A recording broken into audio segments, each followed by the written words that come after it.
Talking to someone, and 3 seconds in, you already know. You know it the way you know a room's temperature without checking. They say something offhand, a connection between two things that have no business being connected, and they laugh a little, expecting you to laugh too, and you do. But there's a half-second lag before it, a small internal scramble, because you're still catching up to where their mind already went. Nobody else at the table noticed the lag. They noticed the joke. That's the part nobody tells you about being unusually intelligent. It's not the tests, not the grades, not the thing your aunt brings up at dinner about how you read early. It's the lag. It's living a half-second ahead of every room you're in and spending most of your energy pretending you weren't. People assume a sharp mind feels like an advantage, constant, like a tool you get to use whenever you want. What it actually feels like, most days, is translation work. You think in one language, and the room speaks another, slower one, and you're always quietly converting. You learn to slow your sentences down so they land. You learn which observations to keep and which ones make people's faces do that thing, that flicker of how do you even think of that. And you learn it's safer not to say the second kind out loud, not because anyone punished you for it. Nobody did, not directly. It was smaller than punishment. A pause that lasted one beat too long, a conversation that quietly moved on without you in it. So you started editing yourself before you even opened your mouth. Most people call this being humble. It isn't. It's a kind of fluency you developed out of self-protection. And after enough years, you stop noticing you're doing it at all. Here's the part that's harder to admit. The loneliness isn't really about being smarter than the people around you. Plenty of brilliant people have plenty of friends. The loneliness is about being one of the only people in most rooms who's tracking 3 layers of a conversation at once: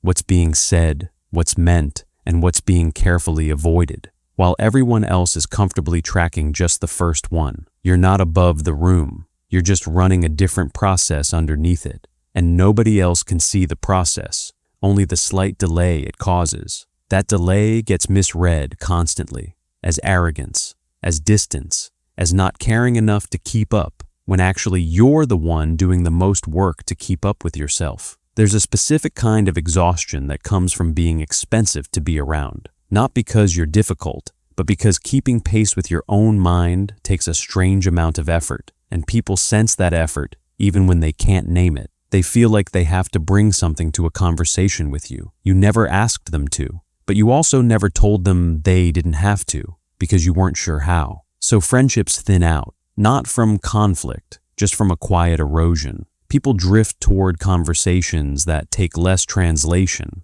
I don't think this is something you fix. I think it's something you stop apologizing for, because somewhere along the way, high intelligence got mistaken for an unlimited resource, something that should make life easier across the board: school, work, relationships, all of it. Nobody mentions that a mind built for pattern recognition doesn't get to turn that off selectively. It sees the pattern in your friend's excuse before she's finished giving it. It sees the ending of the relationship in month 2. It notices the small contradiction in what someone said an hour ago, and a contradiction they don't even remember making. And you carry all of that quietly, because saying any of it out loud sounds like showing off, even when it's the furthest thing from it. It's just what your mind does. The same way someone else's mind defaults to remembering birthdays, yours defaults to noticing the gap between what people say and what they mean.